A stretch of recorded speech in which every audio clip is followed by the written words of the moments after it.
For its question, choose one statement that tells the best thing that you do while you are reading a story, book, or content textbook to help you best understand it. While I'm reading, it's very helpful to A. Look at how many pages I have left to read. B. Skip the paragraphs that seem too boring. C. See if I can briefly retell what I have learned so far. D. Ask my friend if he or she has read the material. Notice how option C represents the best strategy. A reader uses to monitor how well he's doing in understanding the text. Let's see another example. While I'm reading, it's very helpful to A. See if most of my predictions were right. B. See how many pictures are found in the material.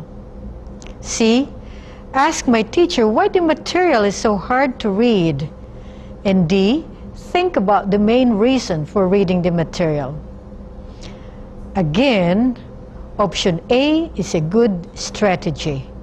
If you can monitor what are happening to your predictions, you can tell whether you are comprehending what you are reading.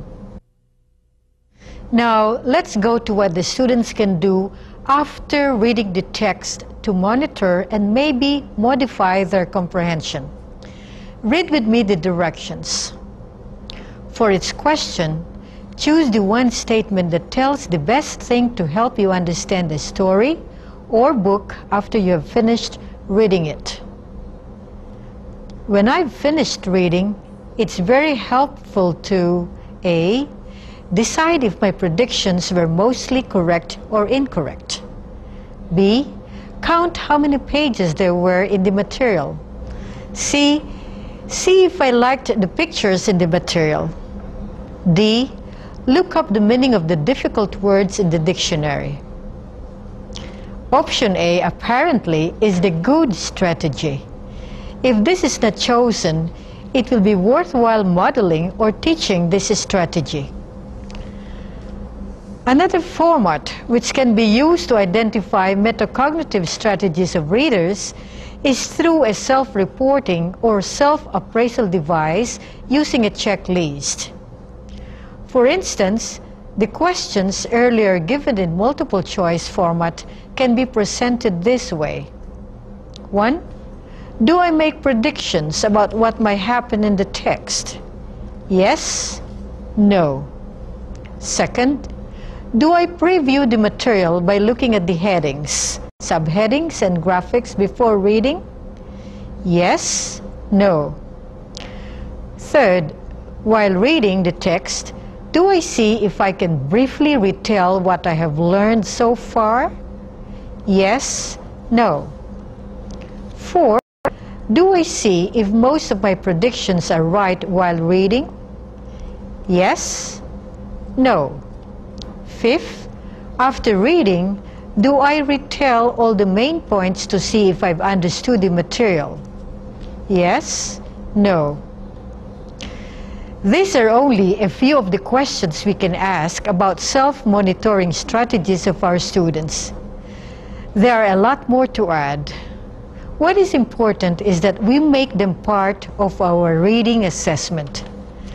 The teachers can model these various strategies so the students can pick them up.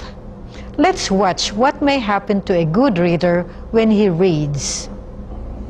The Fox and the Crow. The Fox and the Crow. This must be another interesting animal story. The fox, usually in a fable. The fox is always the bad character. He always plays tricks on the other characters. For sure he will try to trick the crow to do something. I wonder how. I better read the story now.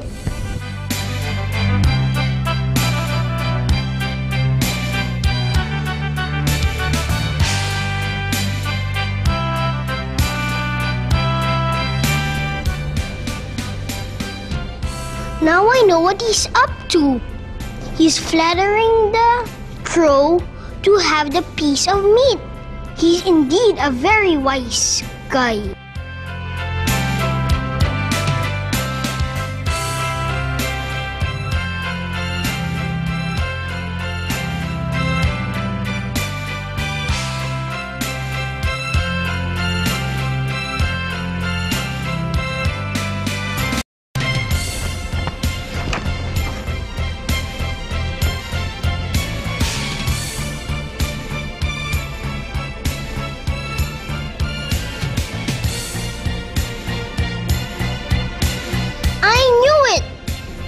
He would play a trick on the crow.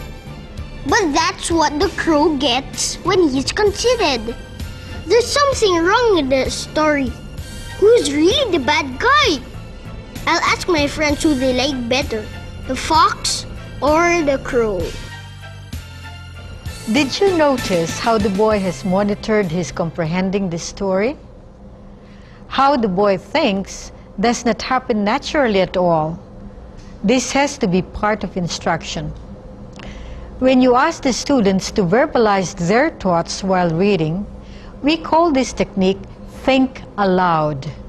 This is a non-traditional assessment technique to identify the reading strategies students employ.